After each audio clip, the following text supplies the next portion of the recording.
Alright guys, welcome to another episode of In the Shop with CustomLowz. We're going to jump right back on the truck today, working on the back wall. Like I said in the last episode, we got a whole bunch of fiberglass work to do. Thank you guys so much for tuning into this video. Hopefully you guys like it.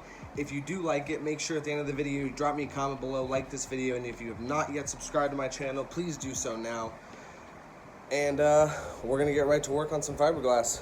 Now I will try to bring you guys in from time to time, maybe throw in some tips here or there, but with the fiberglass process, you have a certain set time once you put your hardener into your fiberglass resin. So you can't wait all day. You got to get the stuff laid down. You got to do it quick.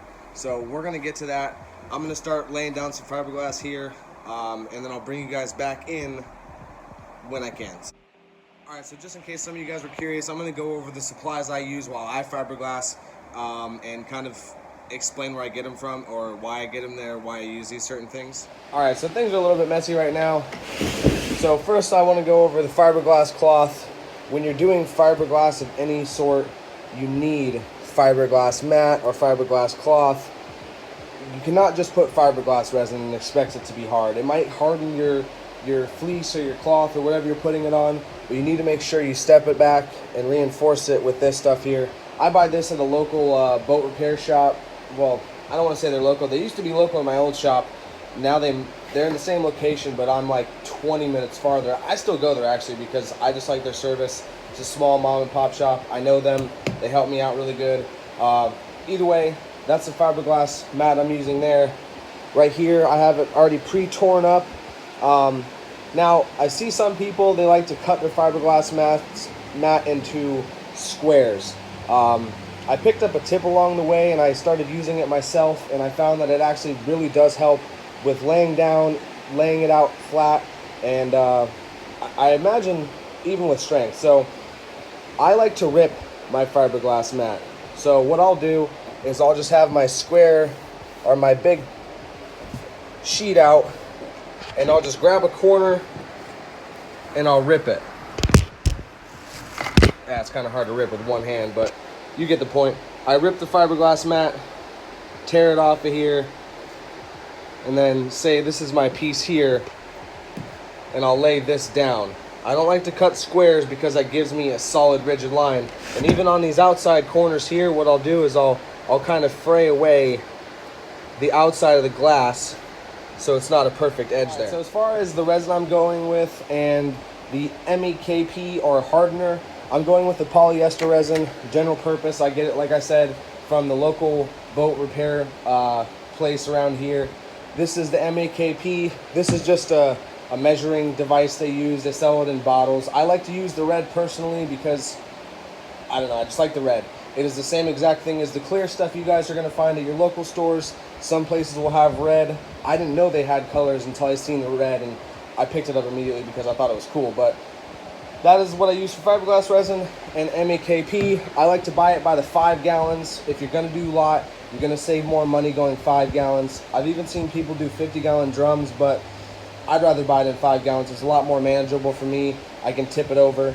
The only other things I'm going to be using is some cheap chip brushes. I suggest picking these up at Harbor Freight. You can buy them in the big boxes at like $25. I think they're like $5 or $6. I myself forgot to go pick up more chip brushes, so we're going to do all this with 2 chip brushes. So that'll lead me to an important tip for you guys.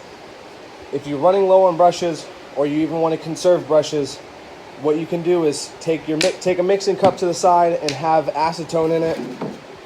And as soon as you're done dapping down your batch, you're going to take your brush and put it in the acetone and let it set there. The acetone will actually eat away the fiberglass, and when it is soft, it'll take it away quite easily.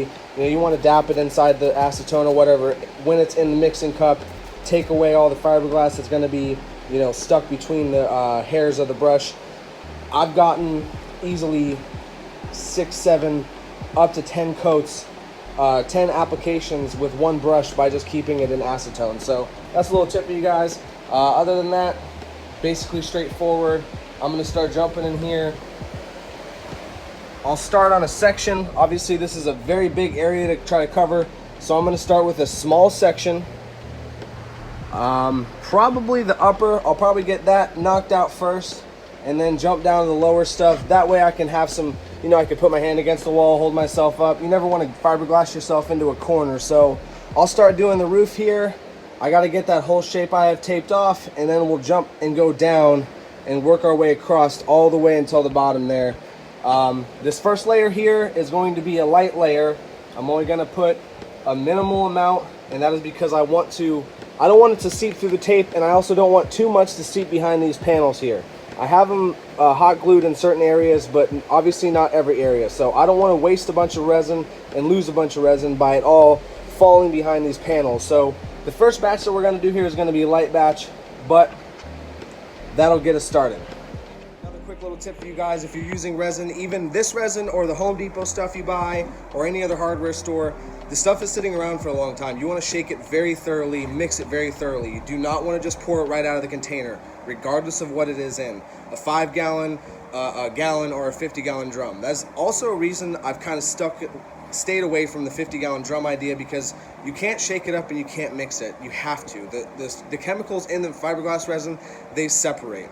And I've even seen it with my own eyes. If you take a cup of it and you pour it in there, it'll give it a few days, it'll start to separate slightly. Imagine it sitting on the shelf for weeks or in your shop or garage for months. So make sure every time you use fiberglass resin, you give it a very thorough shaking, thorough stirring, whatever you got to do. Make sure it's mixed. And also, when you're mixing in your MEKP, the hardener, you want to make sure you mix that very thoroughly. These 5-gallon jugs are definitely a pain in the butt to try to shake, but it's definitely still manageable. I just want to make sure it's mixed up really well.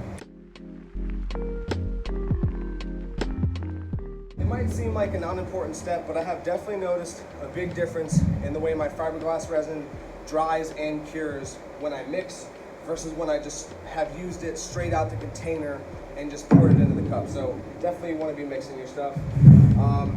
Like I said, I'm going to work in small batches.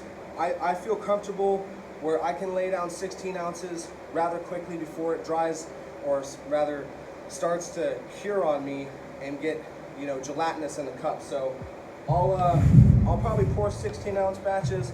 I can even do 24-ounce batches without wasting any, but with the fact that we're working on the roof especially, I might even go smaller and do like a 12-ounce batch, because you're going to be going above your head, you're going to be getting drips, so you're going to want to work a little slower.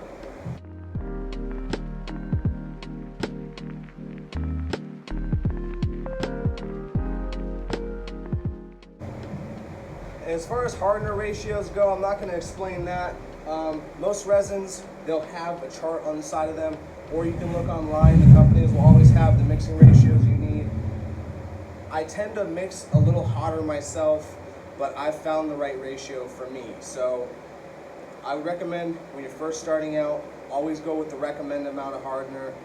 The Home Depot stuff is a little harder because you kind of have to go by drips, and a drip obviously can be different size. So I personally enjoy having this measuring device to measure how much MEKP I'm putting in here, because going by the drips, it makes it really hard to tell.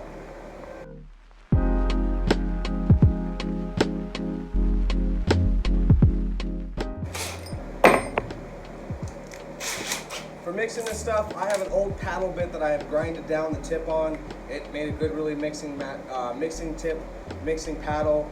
This thing is definitely covered in a ton of layers, so it's a little thicker than it used to be, but cheap, easy mixing paddle that I didn't have to pay for because I already had a dull paddle bit.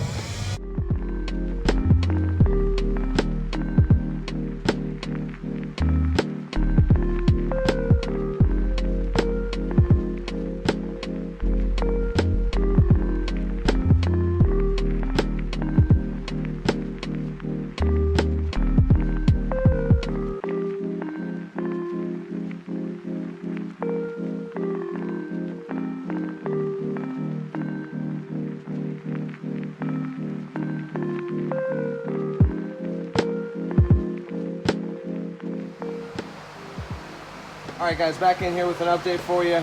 We just got one layer of fiberglass across the whole thing. I forgot how messy and horrible fiberglassing above head was. I haven't done it in a really long time, and Oh my god, it's a nightmare. I suggest wearing clothes you do not care about ever wearing again, or things you don't care about getting messed up. But we got it all done now. We're gonna do 2 coats before we pull this thing. It's not ideal to fiberglass it in the vehicle, but to get this shape, we're gonna do 1 more coat on here. That'll give us 2 coats. That should give us plenty of strength to be able to pull this out of the vehicle, and then we can do some work on it from outside and go ahead and put another layer of fiberglass mat on. But we're gonna let this dry out for about an hour or so, sand what we need to sand. There's some hairs and fibers sticking out, and then we'll be back on putting the second coat of fiberglass on it.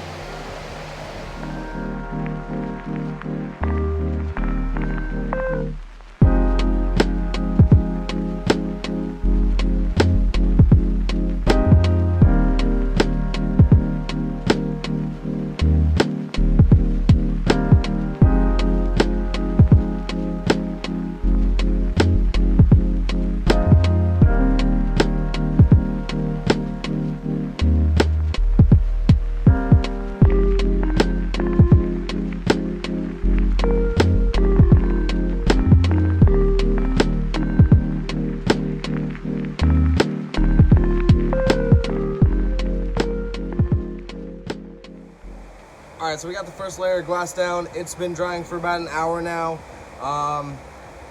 Looks messy right now. I'm going to do a little bit of sanding, clean up the high areas. I'm not sanding to make it really smooth. I'm just sanding to get away the big clumps and things that are going to stop me from laying the next layer of fiberglass mat actually flat on the surface. So I'm going to get that sanded up, get a little bit of cleaning done in here just to kind of, it's really messy. The whole process is messy. So I'm going to do that real quick.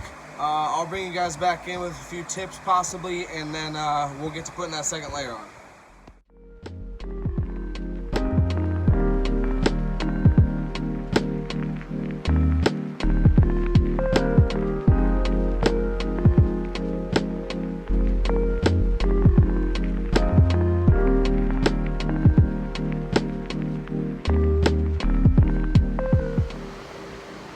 Alright guys, so I went ahead and skipped through and did the second layer. That's on there now, it's drying up. It's probably dry enough to pull it now, but one thing you have to worry about when you're doing fiberglass and taking molds, and especially something this big, is the possibility of it warping. Now, you really want to give it, I'm going to give it overnight. I'll pull it in the morning. 12 hours, 24 hours is best if you can. It'll feel dry, of course, but it's not fully dry all the way through. So if you pull it too soon, you could get a chance of warping. With the amount of wood I have in here, I don't know if that's necessarily going to be a problem, but I don't want to risk it. So in the meantime, I'm going to start working out where exactly I want to put the speakers and cleaning up some of this horrible mess I have over here. So we're going to get that done. I would be time-lapsing, but I have no good angle and I have no tripod to hold the camera in the truck the right way, so it's kind of hard for me to actually get something worthwhile, but I will make an attempt. We'll see. Alright guys, so we're on day 2 here. All the fiberglass is dry now. I'm going to start attempting to pull it off of there and see how that goes. Got a little bit of trimming on the bottom I'm going to have to do, but it should come off pretty smoothly, I hope. There is a lot of tape, but the tape doesn't really stick all that well, so I'm going to try to pull this off. Once we get it off, I'll bring you guys back in for another update to show you where we're at. Alright guys, that's going to do it for this episode of In the Shop with CustomLowz. I appreciate every one of you guys for watching this video. If you've made it this far and if you have not subscribed to my channel, please make sure you do so now. Make sure you drop me a comment below, drop me a like on this video, and if you guys need any audio at all, I got links in the description below. Check out my website. I got everything you're going to need for car audio. www.customlowz.com. Make sure you guys check that out. Anything you need, I have it. Custom subwoofer enclosure designs. I got amplifiers, subwoofers, batteries, speakers, wire, everything you guys are going to need for your system. So make sure you guys check that out. As I said, I got links in the description below. Also, if you guys can go check out my Patreon, help support the daily video vlogs, help upgrade all the stuff for the daily video vlogs, make sure you check it out. I want to give my Patreon supporters a big shout out. Alan Joyner, Brandon Coles, Byron Chambliss, Jeremy Rogers, and Critical Audio. Thank you guys so much for supporting the daily vlog videos. I appreciate every one of you so much for watching these videos, and I'll see you guys again tomorrow.